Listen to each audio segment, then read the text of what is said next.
Alright, this is for week 3, language arts. Again, you guys have 5 new quick writes that are due. They need to be 5 sentences. Actually, put thought into what you're doing. You guys also have 2 new IXLs this week, F2 and F3. They are to 80%, and they're just more similes and metaphors. You guys should be really good at this, so it should not take you long, I promise. And then you guys also have your buckle down, page 87 through 94. This should be super quick. So we'll go ahead and get started on that.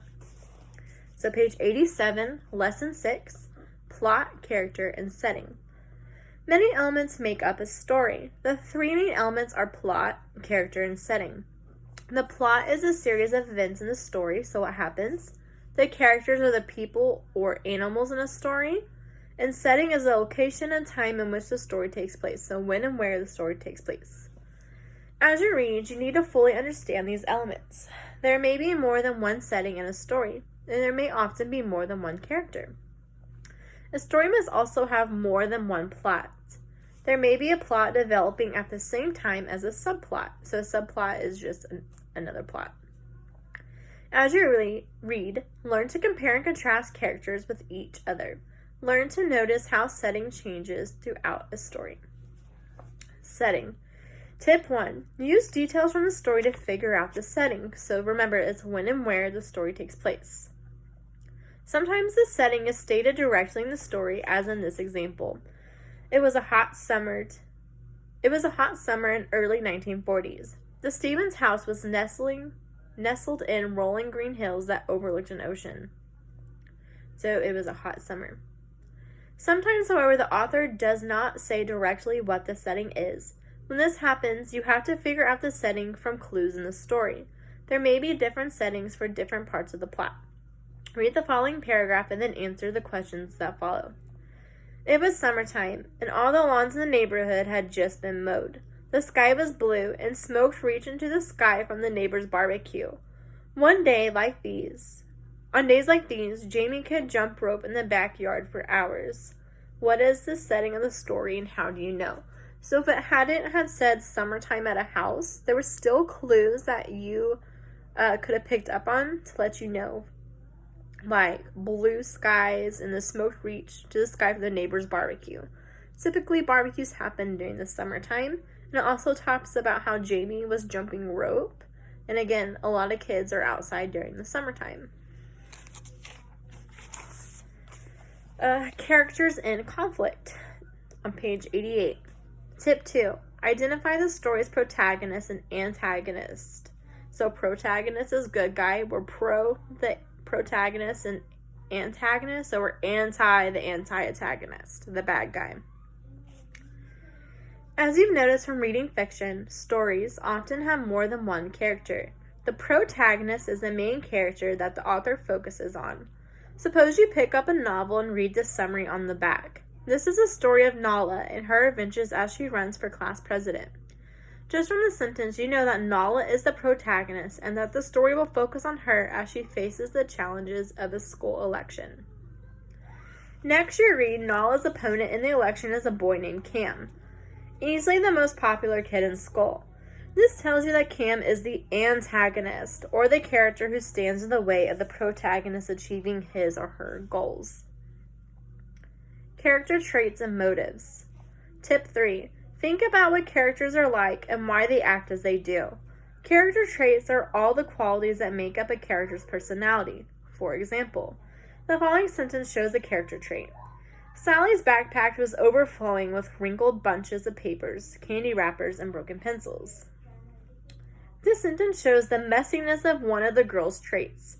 Sometimes, if a character speaks in a certain way, his or her dialect, so how they talk, may also become one of his or her traits. The way a character looks and dresses might be a trait as well. A motivation is a reason a character does a certain thing or acts a certain way. A good way to learn about character's motivation is to ask yourself, why is a character doing this? Or why is a character behaving this way?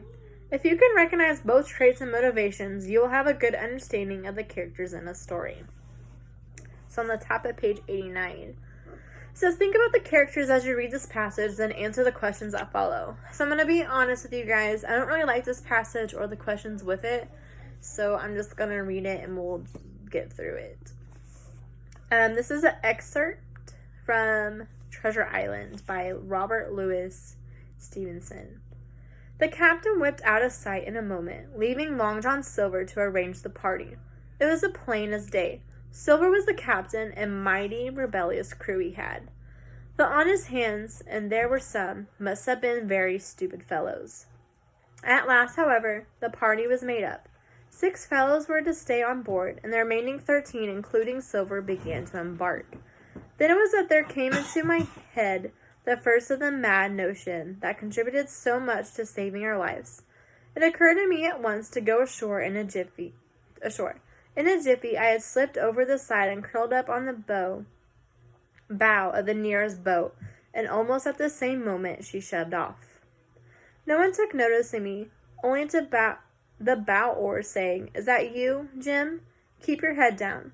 But Silver, from the other boat, looked sharply over and called out to know if that was me, and from that moment I began to regret what I had done. The crew raced for the beach, but the boat I was in, having some start and being at once the lighter and the better manned, shot far ahead in the other boat. The bow struck among the shore side trees, and I caught a branch and swung myself out and plunged into the nearest thicket, while Silver and the rest were still 100 yards behind. "Jim, Jim," I heard him shouting. But you may suppose I paid no heed. Jumping and ducking and breaking through, I ran straight till I could run no longer. Top of page 90, number 2. Write words from the word box to complete the chart. Choose these character traits to describe the narrator, Jim, then choose 3 details to support your answer. I had trouble with this, so I want you guys to try your best on it, but if you don't get it right, that's fine. Like I said, most of your grades are going to be participation grades, so as long as you're trying, I am fine with that. So, top of page 91. Use your answer to part A to answer part B, number 3. Part A, choose all the words that describe how Jim feels about Silver based on the text. I'll let you guys decide that. And then on part B, you're going to go back in the text and say why Jim feels that about Silver. Plot. Follow the actions of a story through the exposition, conflict, climax, and resolution. Characters and settings are both essential parts of the plot. Setting usually affects the plot, and all of the main characters are somehow involved in the plot. Each event in a story usually affects the event following it. It's not enough to say that a short story has a beginning, middle, and end. There is much more to a story than that. One important element is exposition. Exposition introduces the reader to the character in the setting early on in the story. So it's where everyone's introduced. Stories also have conflict. A conflict is the struggle between the characters in a story. The plot's conflict could be between 2 characters who both want the same thing. It could be between 2 characters who have very different personalities. It might be between a character and his own feelings or wishes. It might also be between people and some aspects of nature, such as bad weather. The conflict often causes a problem that must be solved. The climax occurs when the main character addresses the conflict directly. So this is like the most intense part of a story. The climax occurs when the main character the climax is usually the most exciting part of the story. For example, a character might decide to try and solve a problem by having an argument. The argument itself then becomes the climax.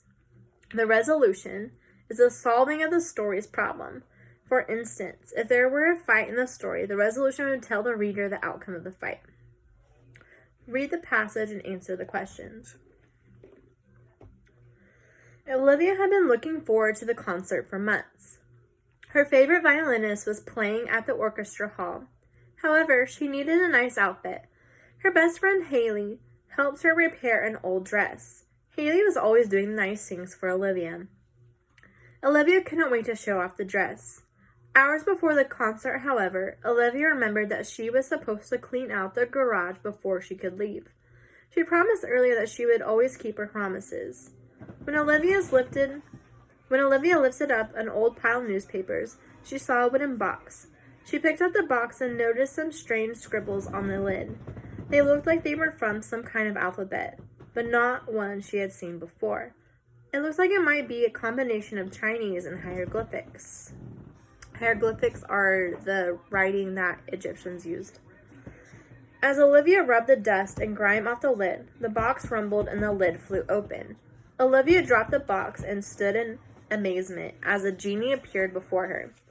"You have one wish and one wish only," the genie said.